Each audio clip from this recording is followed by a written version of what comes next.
বন্ধুগণ, মিত্র গার্ডেনিংয়ে আজকে যে আপনাদের গাছটা আপনাদের সামনে নিয়ে এসেছি, এই গাছটা হচ্ছে ফরচুন ট্রি। ফরচুন ট্রি আপনারা নিশ্চয়ই বুঝতে পারছেন। ফরচুন বলতে এই গাছ যদি আপনারা বাড়িতে ইনডোরের ভেতরে রাখেন, ইনডোরের ভেতরে এই গাছ রাখতে হবে। ইনডোরের ভেতরে রাখলে আপনার ভাগ্য খুব ভালো হবে। এই গাছটা সাধারণত কোথায় পাওয়া যায়? আমি বেড়াতে গেছিলাম ডুয়ার্সে বেড়াতে গিয়ে আমি দুখানা গাছ নিয়ে এসেছিলাম। ওই পাহাড়ি অঞ্চলে এই গাছ মোটামুটি দেখা যায় খুব, আর এখন আপনারা এখানে অবশ্য পেয়ে যাবেন। আর আমি নিয়ে এসেছিলাম, আপনাদের আগেই বললাম, আমি ডুয়ার্সে বেড়াতে গিয়ে এই গাছগুলো নিয়ে এসেছিলাম। এই গাছগুলো দেখুন কি সুন্দর দেখতে। গাছগুলো দেখতে দেখুন, খুব সুন্দর দেখতে। এই গাছগুলো কেয়ার সম্বন্ধে আজকে আপনাদের সামনে বলবো। আর এই গাছ আপনারা সাধারণত এখন খুব একটা দেখতে পাবেন না, খুব একটা দেখবেন নার্সারিতেও খুব একটা এই গাছ দেখতে পাওয়া যায় না।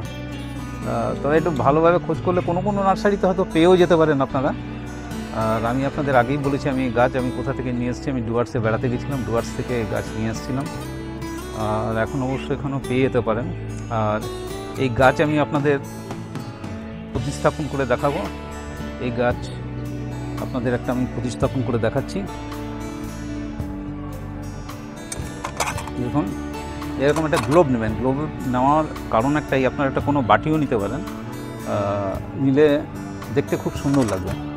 আর এই বালিটাকে আপনারা বালিতে একটু ফাঙ্গিসাইড দিয়ে দেবেন। বন্ধুগণ, এবার আমি আপনাদের এই গাছ প্রতিস্থাপন করে দেখাবো। আপনারা এই সুন্দর একটা গ্লোব নেবেন। গ্লোব না নিয়ে অন্য কিছু নিতে পারেন, একটা বাটিটা কিছু একটা নিতে পারেন। আর এই যে বালিটার ভেতরে আমি কিছুটা ফাঙ্গিসাইড মিশিয়ে দিচ্ছি, আপনারা অবশ্যই একটু ফাঙ্গিসাইড মিশিয়ে দেবেন। আর এই বালিটা নেওয়ার কারণ অবশ্য একটাই, বালিটা আমি নিচ্ছি। এই গাছগুলো দেখুন, এখনও কোনো গাছের দেখুন আপনাদের শিকড় নেই। গাছগুলো দেখুন, একটা গাছেও শিকড় নেই। শিকড় বেরোবার জন্য আমি বালি নিচ্ছি। আপনারা অবশ্যই একটু বালি নিয়ে নেবেন।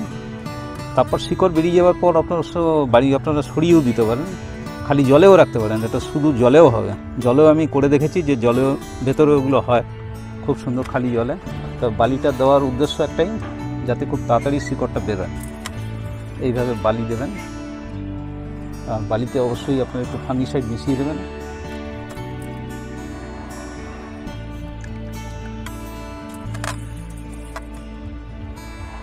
এই দেখুন, এরকমভাবে বালিগুলো আপনারা দিয়ে দেবেন।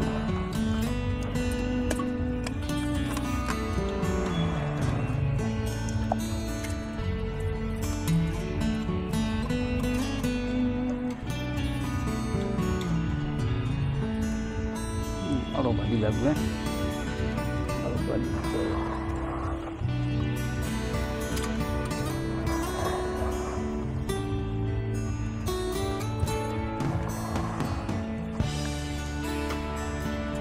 বালিগুলো অবশ্য আপনারা মোটা দানার বালি দেবেন, পাতলা বালি দেবেন না, মোটা দানার বালি দেবেন।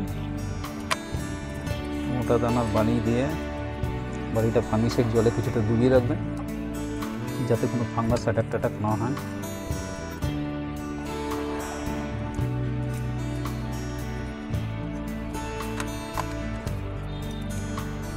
এইভাবে বালি দিয়ে আপনারা বালির উপরে গাছটাকে বসিয়ে দেবেন এইভাবে। আর এর ভেতরে একটু ফাঙ্গিসাইড মেশানো জল এর ভেতরে একটু দিয়ে দেবেন আপনারা।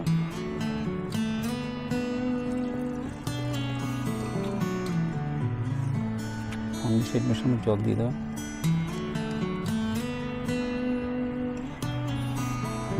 এর ভেতরে আপনারা সুন্দর পাথর দিয়ে খুব সুন্দর ডেকোরেশন করতে পারেন। এর ভেতরে পাথর বসিয়ে দেবেন, পাথর দিলে আরও সুন্দর দেখতে লাগবে। আমার কাছে এখন আপাতত 5টা গাছ আছে এখানে দেখুন।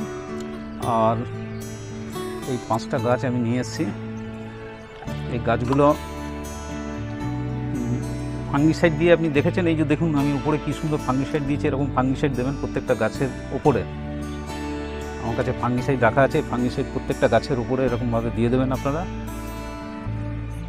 ফাঙ্গিসাইড দিতে হবে, এরকম নেবেন ফাঙ্গিসাইড নিয়ে একটা তুলি নেবেন আপনারা।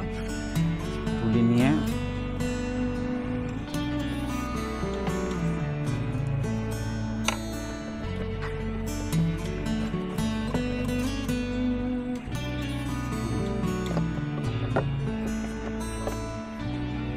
আমি আপনাদের একটা দিয়ে দেখাচ্ছি।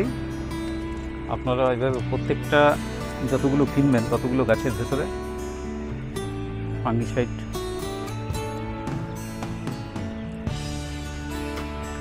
এই দেখুন, এইভাবে ফাঙ্গিসাইড আপনারা প্রত্যেকটা গাছে এইভাবে ফাঙ্গিসাইড দিয়ে দেবেন। ফাঙ্গিসাইড দিলে কী হবে, আপনাদের গাছ পচে যাবে না। ফাঙ্গিসাইড অবশ্যই দেবেন, ফাঙ্গিসাইড স্প্রে করবেন আপনারা মাঝে মাঝে। দেখুন আমার গাছগুলো ফাঙ্গিসাইড স্প্রে করা আছে, আপনারা দেখতে পাচ্ছেন গাছগুলোতে দাগ আছে, ওগুলো আমি ফাঙ্গিসাইড স্প্রে করেছি। আপনারা প্রত্যেকটা গাছে এভাবে ফাঙ্গিসাইড স্প্রে করবেন।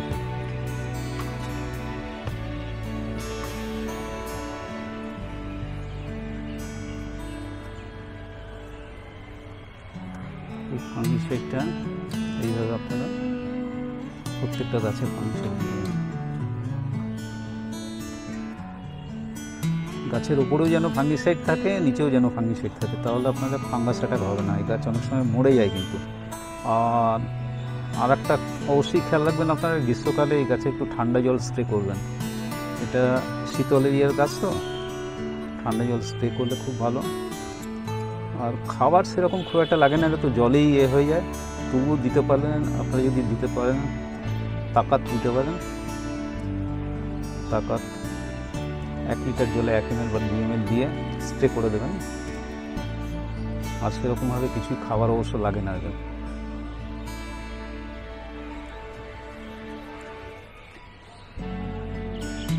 এইভাবে আপনারা খুব সহজে করুন গাছটা। এই গাছটা বোধহয় ইউটিউবে খুব কম দেখতে পাবেন। এই গাছটা আপনারা ইউটিউবে গাছের সম্বন্ধে খুব একটা বেশি আপনারা দেখতে পাবেন না। আপনারা এই গাছ করুন, দেখুন এই গাছ হয়তো পেয়ে যাবেন বিভিন্ন জায়গায়। আপনার ভালো করে খোঁজ করেন, খোঁজ করলে হয়তো কোনো নার্সারিতে এই গাছ পাওয়া যেত। আর কলকাতায় আপনারা গ্যালেক্সি স্ট্রিটে যে বাজার বসে, শনিবার রাত্রেবেলা বসে, রবিবার সকালে আপনারা এই গাছ গ্যালেক্সি স্ট্রিটে পেয়ে যেতে পারেন। গ্যালেক্সি স্ট্রিটে গেলে এই গাছ হয়তো পেয়ে যেতে পারেন।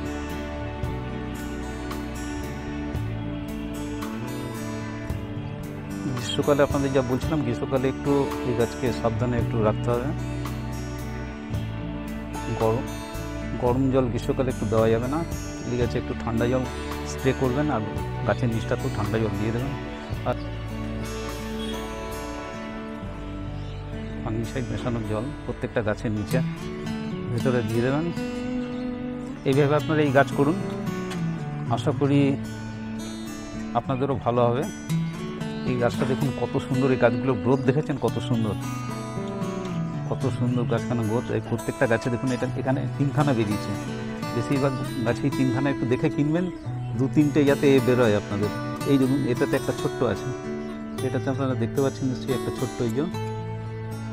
এটা দেখুন শিকড়ও আপনার হয়ে গেছে। দেখুন এইরকম শিকড় বেরোবে, প্রচুর শিকড় বেরিয়ে চারদিকে আপনাদের শিকড় পুরো ভর্তি হয়ে যাবে। শীতকালে এই গাছটা লাগান, শীতকালে লাগালে ভালো। শীতকালে আপনারা সব লাগান, গালি স্ট্রিটে যান, গালি স্ট্রিটে গেলে পেয়ে যাবেন। আর কোনো নার্সারিতে অবশ্যই আপনারা পেতে পারেন। আর এই গাছ সম্বন্ধে আপনাদের যদি আর কিছু জানার থাকে তাহলে অবশ্যই কমেন্টে আপনারা কমেন্ট করবেন, আমি উত্তর দেওয়ার আপনাদের চেষ্টা করব। এই যে গাছগুলো করি, মোটামুটি নতুন ধরনের গাছ আমি আপনাদের সামনে নিয়ে আসার চেষ্টা করছি। আপনাদের যদি এই ভিডিওটি পছন্দ হয়ে থাকে তাহলে আপনারা অবশ্যই লাইক করে দেবেন। আর যারা নতুন আছেন তারা আমার চ্যানেলটিকে সাবস্ক্রাইব করে দেবেন। আর যদি কিছু জানার থাকে আপনারা কমেন্ট বক্সে কমেন্ট করবেন, আমি অবশ্যই আপনাদের উত্তর দেওয়ার চেষ্টা করব। ধন্যবাদ।